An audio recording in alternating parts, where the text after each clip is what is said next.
Chapter 5. Increasing Life. You must get rid of the last vestige of the old idea that there is a deity whose will it is that you should be poor, or whose purposes may be served by keeping you in poverty.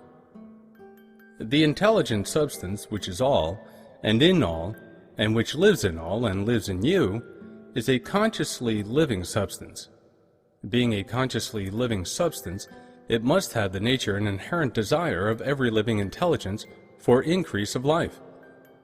Every living thing must continually seek for the enlargement of its life, because life, in the mere act of living, must increase itself. A seed dropped into the ground springs into activity, and in the act of living produces 100 more seeds. Life, by living, multiplies itself. It is forever becoming more. It must do so if it continues to be at all. Intelligence is under this same necessity for continuous increase. Every thought we think makes it necessary for us to think another thought. Consciousness is continually expanding. Every fact we learn leads us to the learning of another fact. Knowledge is continually increasing. Every talent we cultivate brings to the mind the desire to cultivate another talent. We are subject to the urge of life, seeking expression, which ever drives us on to know more, to do more, and to be more. In order to know more, do more, and be more, we must have more. We must have things to use, for we learn and do and become only by using things. We must get rich so that we can live more. The desire for riches is simply the capacity for larger life-seeking fulfillment. Every desire is the effort of an unexpressed possibility to come into action. It is power seeking to manifest which causes desire. That which makes you want more money is the same as that which makes the plant grow. It is life seeking fuller expression. The one living substance must be subject to this inherent law of all life. It is permeated with the desire to live more. That is why it is under the necessity of creating things. The one substance desires to live more in you. Hence, it wants you to have all the things you can use. It is the desire of God that you should get rich. He wants you to get rich because He can express Himself better through you if you have plenty of things to use in giving Him expression. He can live more in you if you have unlimited command of the means of life. The universe desires you to have everything you want to have. Nature is friendly to your plans. Everything is naturally for you. Make up your mind that this is true. It is essential, however, that your purpose should harmonize with the purpose that is in all. You must want real life, not mere pleasure of sensual gratification. Life is the performance of function, and the individual really lives only when he performs every function, physical, mental, and spiritual, of which he is capable, without excess in any. You do not want to get rich in order to live swinishly, for the gratification of animal desires. That is not life.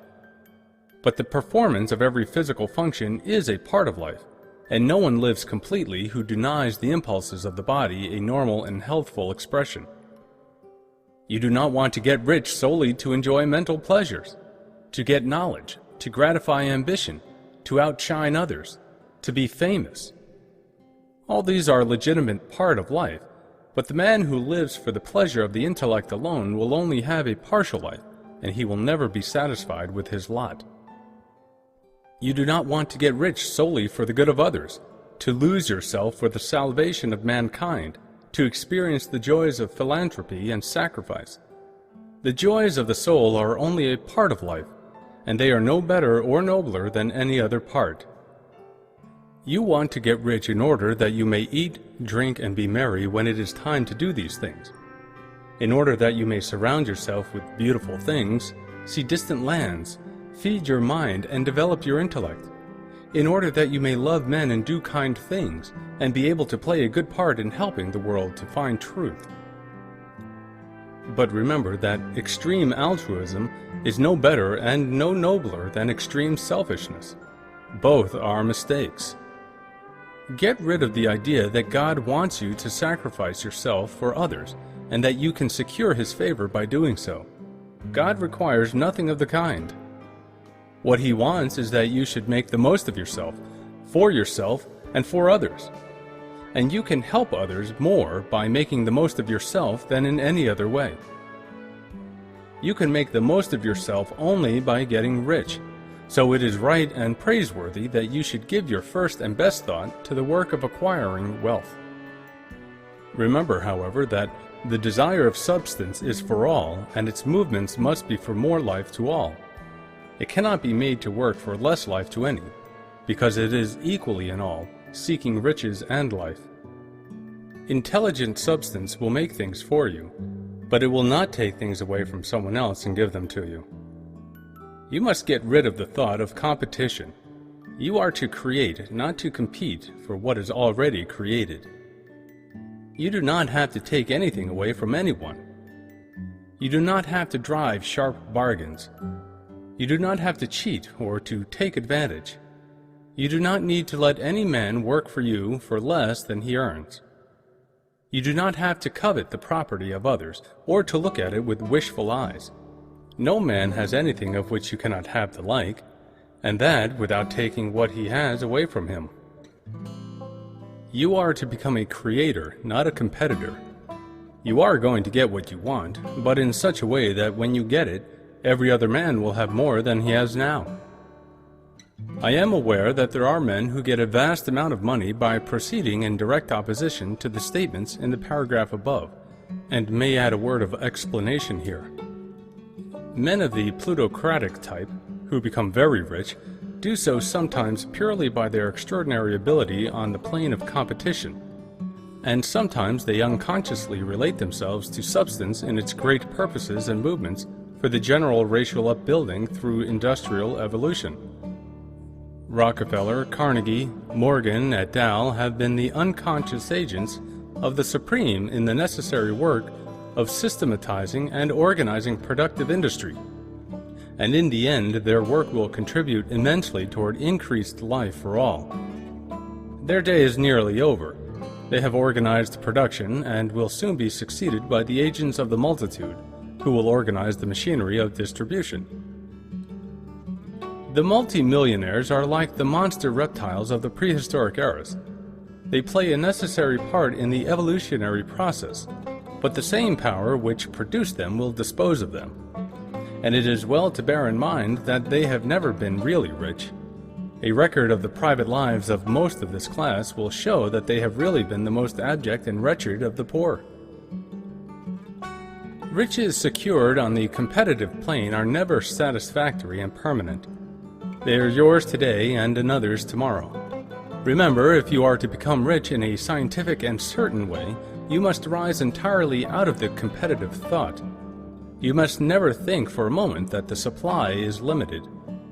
Just as soon as you begin to think that all the money is being cornered and controlled by bankers and others, and that you must exert yourself to get laws passed to stop this process, and so on, in that moment you drop into the competitive mind, and your power to cause creation is gone for the time being. And what is worse, you will probably arrest the creative movements you have already instituted. Know that there are countless millions of dollars worth of gold in the mountains of the earth, not yet brought to light. If you have made it to the end of this audiobook, then I'll be right to say you're definitely hungry to better your financial situation. By using the power of thinking and mindset, you can do that easy. Click on the first two links in the description below.